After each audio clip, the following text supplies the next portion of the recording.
Hello everyone. I have already given the introduction of this chapter, Diversity in the Living World. Just take a quick recap of the chapter first. Biology is the science of life forms and the living process. Biology क्या है? Biology एक तरीके की science है जिसमें हम विभिन्न तरीके के लाइफ के फॉर्म्स को और लाइफ को चलाने के लिए जो प्रक्रियाएं होती हैं, जैसे कि growth, excretion, circulation, blood circulation, ये सारी जितनी भी प्रक्रियाएं होती हैं एक जिंदा रहने के लिए व्यक्ति के अंदर, उन सारी प्रक्रियाओं के बारे में स्टडी करते हैं. The living world comprise an amazing diversity of the living organism. जो हमारा लिविंग वर्ल्ड है उसमें विभिन्न विभिन्न तरीके के सुंदर सुंदर जीव जंतु पाए जाते हैं. Early man could easily perceive the difference between the inanimate matter and the living organism. जो पुराने हमारे जो पूर्वज थे वो बहुत ही अच्छी तरीके से डिफरेंस जाते थे. इनएनिमेट मैटर मतलब जो कि चल नहीं चलता है, इनएनिमेट. एनिमेशन मूवीज़ तो देखते हैं ना, इनएनिमेट मैटर जो थे उनके बीच में, और जो लिविंग ऑर्गेनिजम्स हैं उनके बीच के जो डिफरेंस है उनको बहुत ही अच्छी तरीके से जानते थे. Early man defined some of the inanimate matter and some among the animals and the plant. जो हमारे पूर्वज थे उनको inanimate matter और animal और plants के बीच के डिफरेंस को अच्छी तरीके से, उनके बीच का डिफरेंस अच्छी तरीके से पता था. A common feature of all such form of inanimate and animate matter was the sense of awe or fear that they evoked. But उनके बीच में एक कॉमन फीचर क्या था कि जितने भी इनिमेट और एनिमेट मैटर थे उनको ये पता था कि उन्हें किस चीज़ से डर लगता है, किस चीज़ से डर नहीं लगता है. The description of living organisms including human beings began much later in the human histories.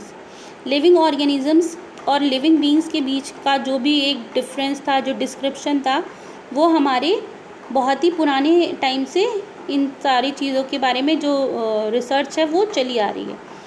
Societies which indulge in the anthropocentric view of biology could register limited progress. कुछ सोसाइटी जो कि एक बायोलॉजी के प्रति एक एंथ्रोपोसेंट्रिक व्यू, एक दृष्टिकोण रखती हैं, वो बायोलॉजिकल नॉलेज के बारे में उन्होंने हमें थोड़ा सा ही नॉलेज प्रदान की है. एक सिस्टमेटिक और मोन्यूमेंटल डिस्क्रिप्शन के लिए हमें एक डिटेल सिस्टम की आवश्यकता है जिसमें कि हम चीज़ों को आइडेंटिफाई कर पाएँ, यानी कि पहचान पाएँ, नॉमेनक्लेचर करें यानी कि उनका नामकरण करें, और उनको क्लासिफिकेशन दें, उनको विभाजित करें कि कौन सा स्पीशीज़ कौन से ग्रुप में आएगा उनके कॉमन फीचर्स के आधार पर. The biggest span of such studies was the recognition of the sharing of similarities among living organisms both horizontally और vertically. The main point of view इसमें सिस्टमेटिक स्टडी में ये है कि हम उन्हीं ऑर्गेनिजम्स को ग्रुप करें जो कि हॉरिजेंटली और वर्टिकली जब हम उन्हें देखें तो उनकी जो फीचर्स हों वो कुछ आपस में मिल रहे हों, रिजेंबल कर रहे हों. That all present day living organisms are related to each other and also to all organisms that ever lived on this earth. इसी स्टडीज़ के बेसिस पे आज हमारे ऑर्गेनिज्म ग्रुप्ड हैं, जो उनकी सिमिलर प्रॉपर्टीज़ हैं, सिमिलर कैरेक्टरिस्टिक्स हैं, उनको उन्हीं के अकॉर्डिंग हमने ग्रुप किया हुआ है. और जो हमारे ऐसे ऑर्गेनिज्म जो कि पहले थे, जैसे डायनासोर थे और सफ़ेद हाथी थे, आपने सुना होगा इनके बारे में, तो इनको हमने किस तरीके से विभाजित किया हुआ है, किस तरीके से कौन सा ग्रुप दिया हुआ है, उनको इसी आधार पे हमने क्लासिफाई किया हुआ है. Okay. In the following chapter of this unit you will get a description including classification of animals and plant from a taxonomics perspective.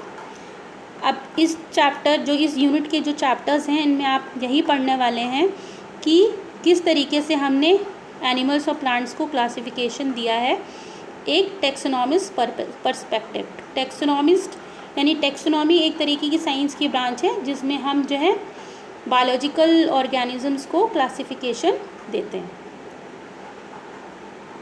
आइए इन सेंटेंस के बारे में जानते हैं।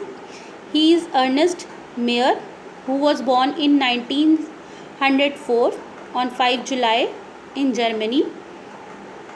He was the very good biologist and he was also called the Darwin of the 20th century. जो mayor joint Harvard थे उन्होंने taxonomy की फील्ड में बहुत ही ज़्यादा कंट्रीब्यूशन दिया हुआ है। उनको इस कंट्रीब्यूशन के लिए बहुत सारे प्राइजेस भी दिए गए हुए हैं। ठीक है,